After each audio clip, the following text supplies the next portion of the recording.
Bienvenue sur Autoplus.fr. Au sommaire, le Hyundai iX35 en tarif, Lotus restyle son Elise, le bilan du salon Rétromobile 2010 et enfin le 4L Trophy. C'est parti!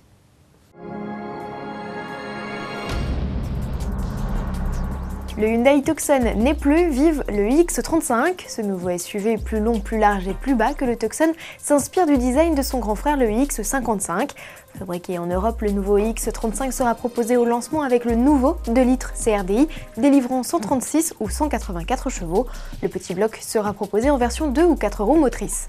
La finition de base Pack Clim, proposée à 26 990 € est particulièrement fournie. Elle reçoit 6 airbags, la climatisation manuelle, un autoradio CD-MP3 ainsi que l'aide au démarrage en côte ou à la descente. La finition supérieure confort, disponible à partir de 28 390 € s'enrichit entre autres de phares et essuie-glace automatique, tandis que le haut de gamme Premium à 30 690 € profite lui d'une sellerie cuir, d'un GPS et d'un toit panoramique. Arrivé en avril. Assez rare pour être souligné, Lotus va lancer à Genève une nouvelle Elise. Il aura fallu attendre 6 ans pour que la sportive profite de nouvelles retouches. Un restylage finalement anniversaire puisque l'Elise fête cette année ses 10 ans.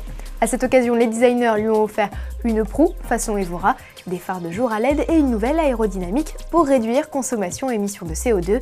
Associée à un inédit 1,6 litre essence de 136 chevaux, l'Elise est moins gourmande. Sa conso se limite à 6,1 litres au 100 et les rejets de CO2 à 155 grammes par kilomètre. C'est 13% de moins que l'Elise S. Un exploit qui fait donc d'elle la sportive la moins émettrice en dioxyde de carbone. Enfin, Lotus a augmenté la garantie, la passant de 2 à 3 ans. Prix à suivre.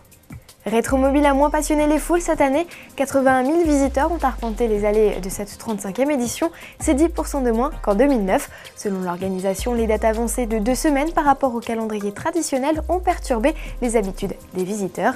Du côté des 380 exposants, le bilan est satisfaisant avec un climat d'affaires favorable.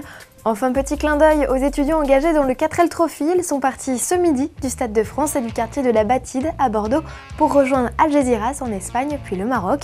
Une épopée de 6000 km qu'Autoplus.fr vous propose de suivre via sa rubrique Actualité. Et pour tous ceux qui ont toujours voulu participer mais qui n'en ont jamais eu l'occasion, sachez qu'il est aujourd'hui possible d'effectuer le même parcours que les concurrents, tranquillement installés dans son salon. Après le Dakar virtuel, la société Many Players donne le coup d'envoi du premier 4L Trophy virtuel. À vous de gérer fatigue du pilote, état de la voiture et type d'adhérence pour rejoindre chaque soir le bivouac. À gagner un engagement pour le 4L Trophy 2011. Et Autoplus.fr s'engage dans l'aventure.